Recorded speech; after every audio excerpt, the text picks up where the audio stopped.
নির্বাচন কমিশনের সঙ্গে সাক্ষাতের পর মার্কিন রাষ্ট্রদূত বলেছেন, কে ক্ষমতায় আসুক সেটা জনগণের ব্যাপার, আর যারাই ক্ষমতায় আসবে তাদের সঙ্গে যুক্তরাষ্ট্র সম্পর্ক রাখবে এবং বন্ধুত্বপূর্ণ সম্পর্ক নিয়ে এগিয়ে যাবে।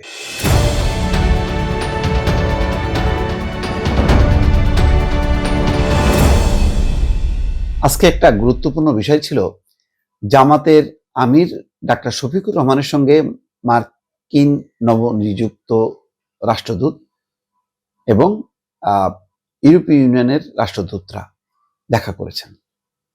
তো দুটি গুরুত্বপূর্ণ, পশ্চিমা দেশগুলোর সঙ্গে জামাতের আমিরের এই বৈঠকে যেটা আলোচনা হয়েছে সেটা হলো মানে ইনফর্মাল, সৌজন্যমূলক অনেকটা।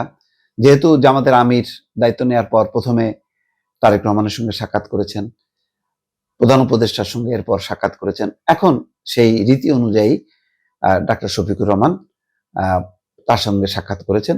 জামাতের আমিরের সাথে এই সাক্ষাতের বিষয়টার অন্য একটা তাৎপর্য আছে, সেটা হলো যে ওয়াশিংটন পোস্টে এক কূটনীতিকের সাথে কথোপকথনে যে জামাতকে বন্ধু হিসেবে পেতে চায় আমেরিকা, এমন একটা বয়ান ঠিক নির্বাচনে প্রচার অভিযান শুরুতেই দেওয়া হয়েছে। এতে অনেকে মনে করছে যে আমেরিকা জামাতকে ক্ষমতায় আনতে চায়, অথবা জামাত ক্ষমতা আসবে এই কারণে আমেরিকা তার সঙ্গে বন্ধুত্ব করতে চায়। বিষয়টা কোনটা? আমেরিকার আসলে পলিসিটা বোঝা খুব কঠিন।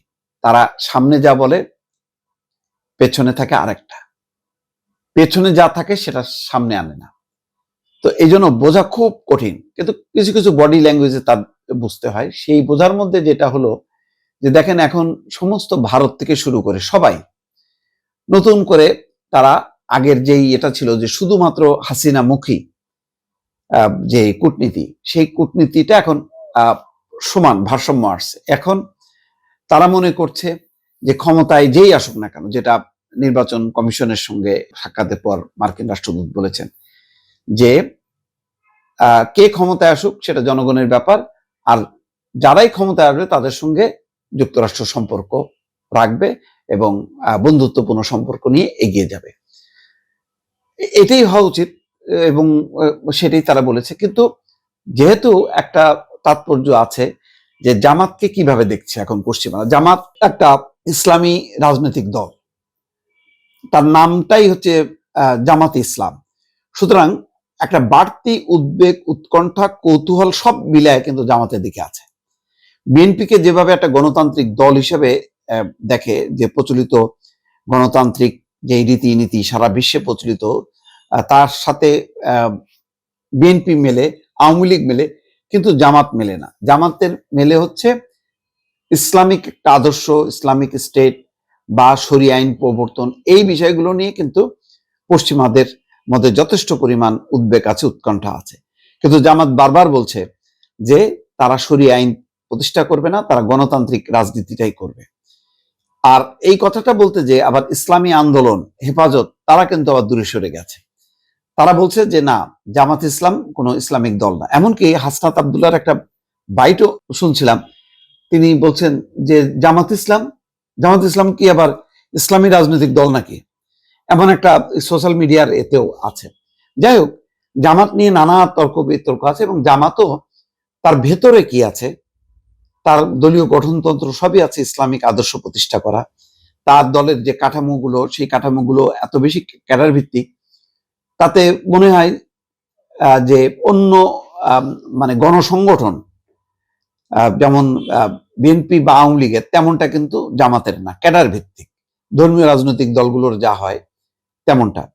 তো সেই কারণে যেহেতু এখন আওয়ামী লীগ নেই, এখন মুখোমুখি লড়াই হচ্ছে জামাতের এবং বিএনপির, সুতরাং পশ্চিমা দেশগুলো তারা খুব গভীরভাবে এটা বুঝে নিতে চায় যে যারা ক্ষমতায় আসবে সামনে, তারা কি এই বর্তমান গণতান্ত্রিক রীতিনীতিতে চলবে, নাকি আফগানিস্তান লাইনে চলবে, নাকি মধ্যপ্রাচ্যের ইসলামিক দেশগুলোর লাইনে চলবে, ইরানের লাইনে চলবে, কোন লাইনে চলবে, সেই বিষয়টা তারা একটু বোঝাপড়া করে নিতে চায় এবং তার উপর ভিত্তি করেই তারা হয়তো বাংলাদেশের সাথে সম্পর্কটা আবার নতুন করে বিন্যাস করতে চায়।